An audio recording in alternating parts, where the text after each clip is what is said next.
विमल, पोलो, जोमा केसरी, हर पल मनाओ केसरी त्योहार। 2.5-3 घंटे तक संघ प्रमुख ने जो सवालों के जवाब दिए, उसके बाद अब देश भर में बहस छिड़ गई है। संघ क्या 100 साल बाद बदल गया है क्या? खासतौर से पिछले 10-15 साल में संघ बदला है क्या, और हां तो कितना? इस पर बाद में, क्योंकि पहले आज बिहार के एसआईआर की चर्चा करना जरूरी है। जाहिर है अब संघ प्रमुख ने भी अवैध घुसपैठ का मुद्दा अपनी कल की बातचीत में उठाया था।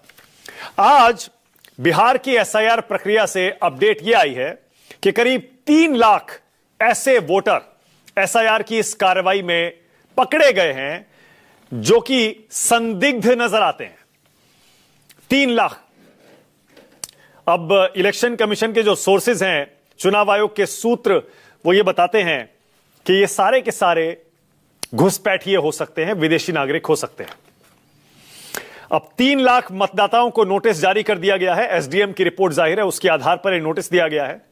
अब इन 3 लाख लोगों को कहा गया है कि अपने सारे ओरिजिनल डॉक्यूमेंट्स लेकर आप ईआरओ के समक्ष 7 दिन के अंदर पेश हो जाएं।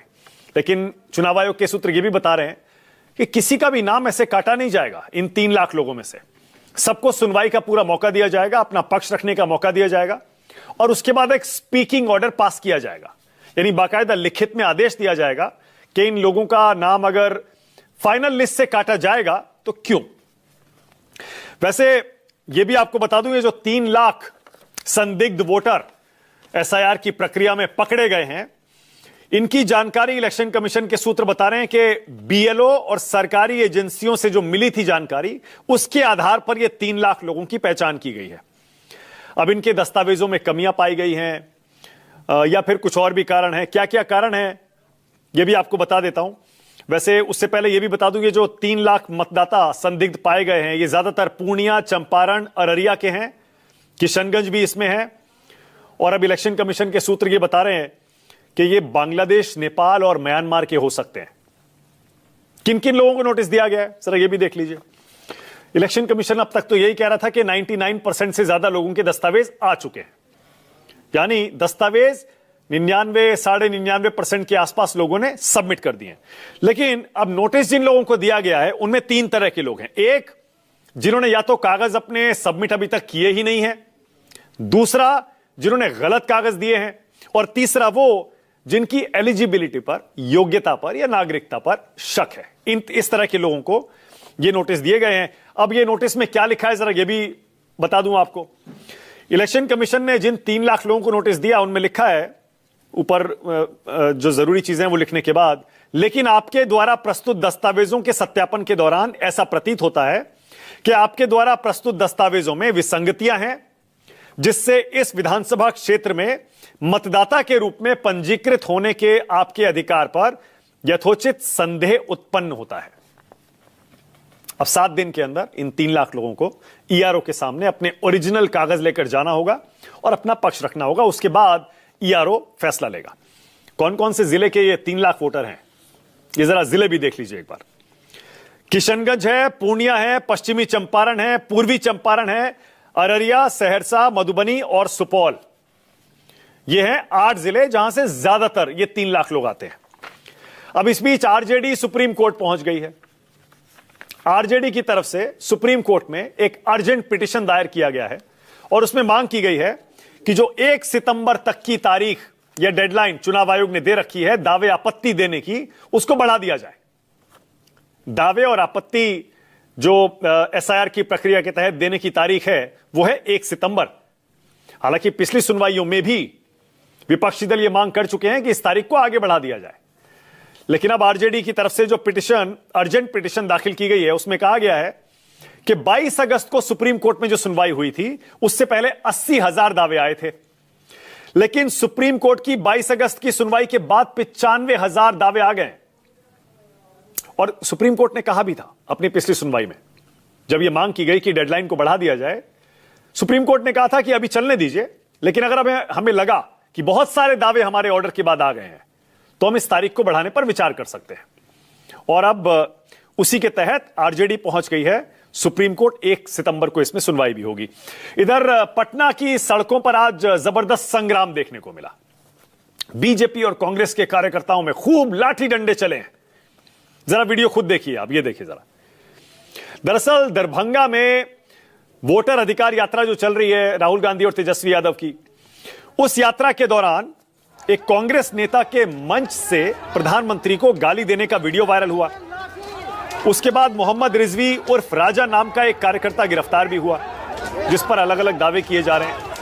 बीजेपी कह रही है कांग्रेस का है, कांग्रेस कह रही है बीजेपी का है। अब बीजेपी के कार्यकर्ता इतना भड़क गए प्रधानमंत्री को मां की गाली देने पर कि पटना में जो कांग्रेस का दफ्तर है सदाकत आश्रम, उसके सामने प्रदर्शन बीजेपी कार्यकर्ता कर रहे थे, लेकिन अंदर भी घुस गए। खूब लाठी डंडे चलाए, पत्थरबाजी हुई दोनों पक्षों के बीच। तस्वीरें अपनी कहानी खुद कह रही है, देखिए जरा। अपनी अपनी पार्टियों के झंडे और डंडे कैसे दोनों पक्ष चला रहे हैं। मुद्दा प्रधानमंत्री की मां को गाली देने का, जिसका वीडियो वायरल है। हालांकि गाली देने वाला गिरफ्तार हो चुका है, लेकिन मुद्दा बड़ा बन गया। इधर जैसा मैंने पहले कहा, मोहन भागवत कल 2.5-3 घंटे तक सवाल जवाब करते रहे। आरएसएस के 100 साल पूरे होने पर 3 दिन का दिल्ली में एक बड़ा कार्यक्रम हुआ विज्ञान भवन में, जिसमें संघ को करीब से लोग जान सकें ये कोशिश की गई। अब सवाल जवाब में मोहन भागवत ने कई अहम बातें कही। सबसे पहले वो रिटायरमेंट वाला मुद्दा आया कि 75 साल में क्या सबको रिटायर हो जाना चाहिए का। हाँ, याद करिए हाल में मोहन भागवत जी का एक बयान वायरल हुआ था, जिसकी खूब चर्चा हुई थी, जिसको प्रधानमंत्री के रिटायरमेंट से जोड़कर देखा गया था। लेकिन इस पर मोहन भागवत ने अपनी सफाई दी एक तरह से। उन्होंने कहा कि मैंने ये कभी कहा ही नहीं कि मैं या किसी को 75 में रिटायर हो जाना चाहिए। वो कह रहे हैं मैं तो बस ऐसे ही किसी को कोट कर रहा था, ये भी कहा उन्होंने। वो कह रहे हैं हम तो किसी भी समय रिटायर होने को तैयार हैं, 75 साल से आगे भी काम करने को तैयार हैं। संघ में कोई रिटायरमेंट बेनिफिट नहीं होता। 80 साल का होने पर भी संघ अगर मुझे कहे शाखा चलाओ तो मैं चलाऊंगा। बीजेपी से रिश्तों पर भी बोले संघ प्रमुख। और बीजेपी के अध्यक्ष का चुनाव आप जानते ही हैं, अटका हुआ है। जेपी नड्डा जी को एक्सटेंशन पर एक्सटेंशन मिल रहा है। इस पर पूछा गया तो मोहन भागवत कहते हैं संघ बीजेपी को कंट्रोल करता है, यह धारणा बिल्कुल गलत है। हम बीजेपी को सलाह दे सकते हैं, फैसले वो खुद करती है। आरएसएस बीजेपी में कोई झगड़ा नहीं है। हमारी हर सरकार के साथ अच्छी बातचीत है, चाहे वो केंद्र की हो या राज्यों की हो। सब कुछ संघ तय करता है, यह कहना बिल्कुल गलत है। और बीजेपी अध्यक्ष कौन होगा यह संघ तय नहीं करता। हमें तय करना होता तो कब का इसका चयन हो गया होता। फिर यह भी कहते हैं मोहन भागवत की मतभेद हो सकते हैं, मनभेद नहीं हो सकते। अब मुसलमानों को लेकर भी खुलकर मोहन भागवत ने अपनी और संघ की विचारधारा लोगों के सामने रखी। मोहन भागवत ने कहा कि हिंदू और मुस्लिम का डीएनए एक ही है, पूजा पद्धति बदली है लेकिन संस्कृति और पूर्वज एक ही हैं। इस्लाम यहां है और यहां रहेगा, इसमें कोई शक नहीं होना चाहिए। दोनों धर्मों में आत्मविश्वास पैदा करना होगा। मुस्लिमों पर संघ अत्याचार करता है, इस आरोप का कोई सबूत नहीं है।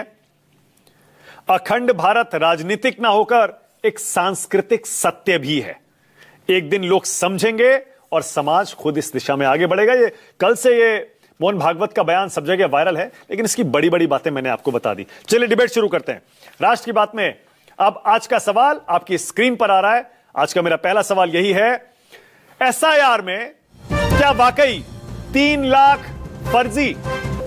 आरजेडी क्यों पहुंची एससी? और दूसरा, 100 साल बाद क्या बदल गया संघ?